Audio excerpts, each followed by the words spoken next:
Hey everybody, Dan here with Pain-Free You. So, actually a nice day today in the 50s. Today's topic is going to be, who's making the decisions? You or your symptoms? So I'm sure many of you get the idea where I'm going with this. But I'm going to enjoy getting outside. I've been inside all day. Did some coaching this morning with the group. If you're not in it, you're looking to kind of fast start or accelerate your recovery, consider it. painfreeyou.com/join, or look for it in the Get Help menu. It's a gorgeous day, and it's crazy. It's already mid-February. No big snowstorms yet. And I'm thinking, 1-2 more months, we're in spring. Love it. So, who's making the decisions?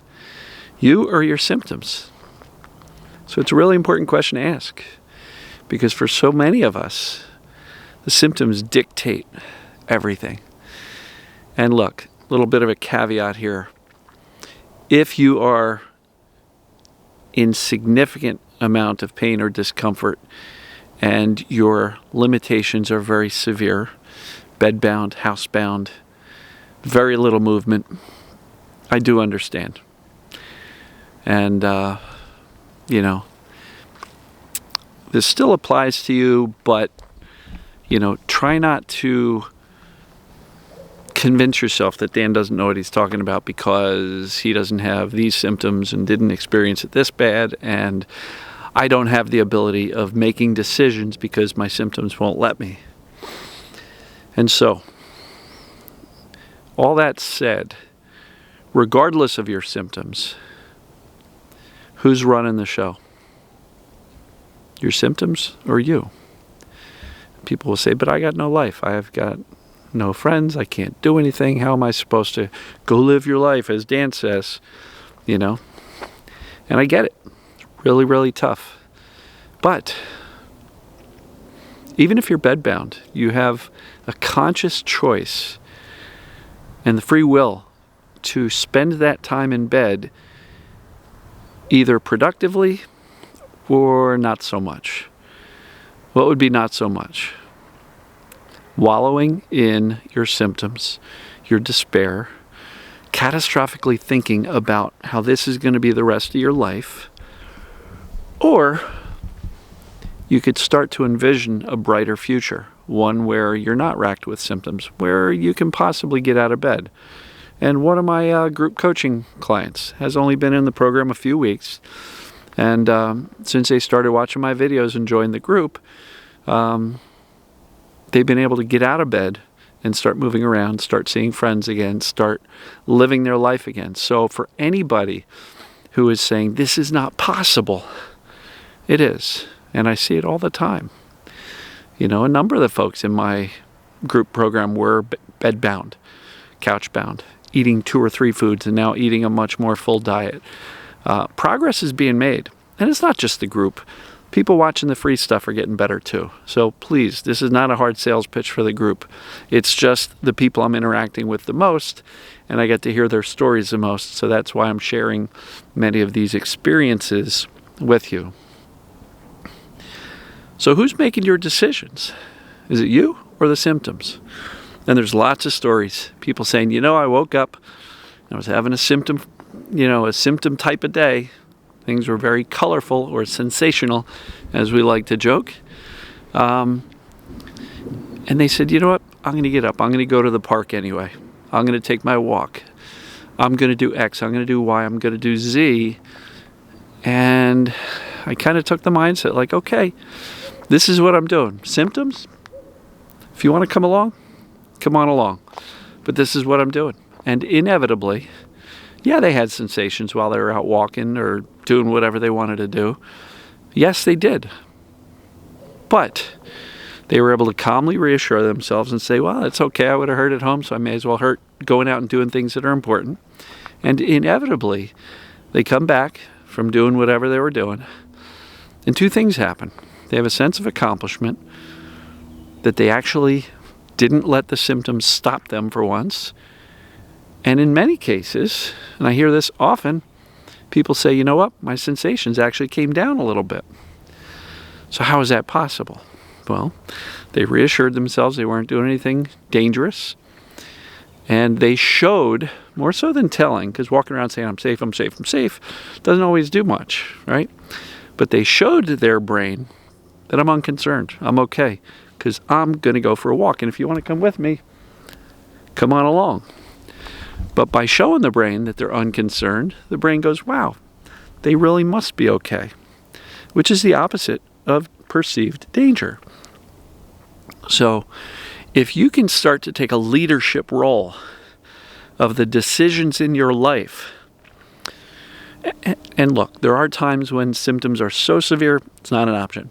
But when they're not so severe and you're just kind of cautious, like I don't want to make it worse, take a leadership role. Step out. Be willing to experience sensations while you're moving. You know why? Because while you're hurting, while you've got sensations, that's your biggest opportunity to teach your brain by showing it how unconcerned you really are. And so all of this is a mindset game. And everything I'm talking about here starts up here in the conscious thinking brain. And you got a choice. Let's say your symptoms are moderate. You've had it worse, you've had it better, you've got it moderate. And the old fear voice would typically say, don't do anything crazy, stay comfortable, stay in bed, stay at home, don't go to that party, don't go hang out with your friends for dinner.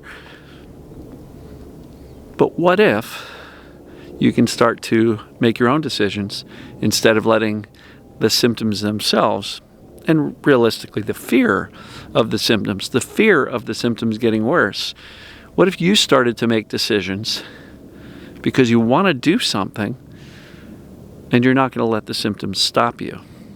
You know, a lot of people ask me, Dan, what was your turning point? When I stopped letting the decisions be made by my symptoms. When I finally said, I'm going to stop saying no, I'm going to start saying yes. And I started to do more and more, despite what was going on, sensations in my body. And for those who don't know, I had back pain and sciatica for 13 years. Long time. And so there was a lot of that journey where my symptoms were running the show. And you know what's running the show? Running the symptoms? The subconscious brain. Look, it's frustrating. We understand this thing called TMS, and as I explain it, perceived danger pain. We understand it, we get it, we've read the books, we've watched the videos. But if you're still letting your symptoms dictate your day and dictate your decisions, you're showing the brain that there's still danger.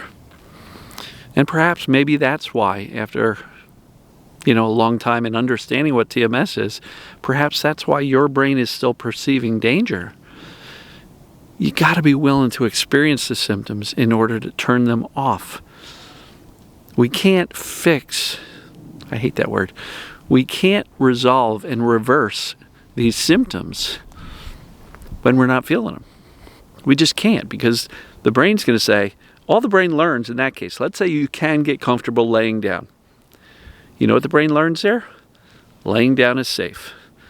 And if you go running to lay down every single time you're fearful about symptoms getting worse, or you're trying to rest in advance for going out, or you're in a protective mode, so let me go lay down. What you're teaching the brain there is laying down safe, everything else isn't. So you got to be willing to experience sensations. You got to be willing to allow them to go up, because that's your biggest learning opportunity. That's your biggest time to show the brain, hey, I'm out doing my walk, and the symptoms are going up. And if you can remain calm, reassure yourself that, hey, I'm not in trouble, the brain will eventually get it and say, wow, Dan just went for a walk around the block. He hasn't done that in 2 years. But he didn't seem scared. Maybe there was a little bit of fear, but it didn't run away from me, right? I didn't let it get away from me. I was able to kind of rein it in and say, nope, we're okay. We're okay. And every time the sensations would climb a little bit, nah, it's okay. Hey, brain, you can bring them along if you want, but I'm good, right? So who's making the decisions in your life? You or the symptoms? I'm going to really strongly encourage you to start taking a leadership role and saying, I'm in charge. And again, if you're bedbound and even moving a little bit sends you screaming, I get it. Not the time. But even for you, there are probably things that you can do that are more productive, more engaging for your brain. Reading fiction, watching comedies, stupid cat videos, learning something new. There's like 1 million online courses for free. You want to make productive use of your time? Start doing that. Because I guarantee you that's a lot more beneficial and will teach your brain that you're safe a lot more than laying in bed despairing over how your life sucks and it's never going to change. It's not a fun place to be. I've had some of those, not as bad as others, but I've had some of that. And it's not fun. Not at all.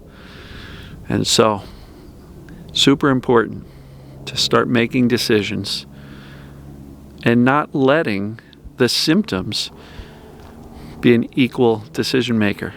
Or frankly, don't let them make the decision completely. Because if that's the case, you're making those decisions based on fear, based on the symptoms. And what are you confirming there? The brain's perception of danger. And so we got to show the brain, I'm not in danger. I'm really okay. It's not comfortable, don't like it. And in some cases we can be like, oh, this is tough.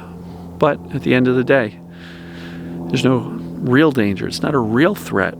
It's perceived. And the symptoms going up is just an increase in fear and perceived danger. Symptoms coming down means you're doing a nice job at dialing down the fear and the perceived danger.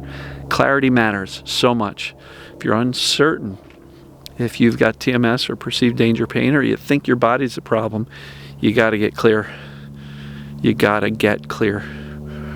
Look for my video on perceived danger pain. It's actually on my Getting Started page on my website. Go look for that. painfreeyou.com/start. Perceived danger is what is going on. So, that's what I got for you today. Who's making the decisions? You or your symptoms? I'm going to really encourage that you start to make more and more of your decisions over time, because as you do that and as you show your brain that you're actually okay and that you're losing your fear, the brain will eventually go, wow, cool, look what Dan just did. He's okay. Fear comes down, perceived danger comes down, and quite often, not always, but quite often, the symptoms do.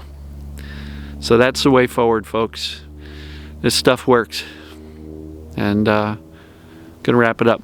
Such a cool sunset over there. I don't know if the camera's going to adjust to this, but if you guys can see that, maybe it'll adjust. But there's such cool silhouettes in the trees with that sunset behind it. So, not sure if you're seeing that or not on the camera, but hope everybody's well. We'll see you tomorrow, and I love you. Take care.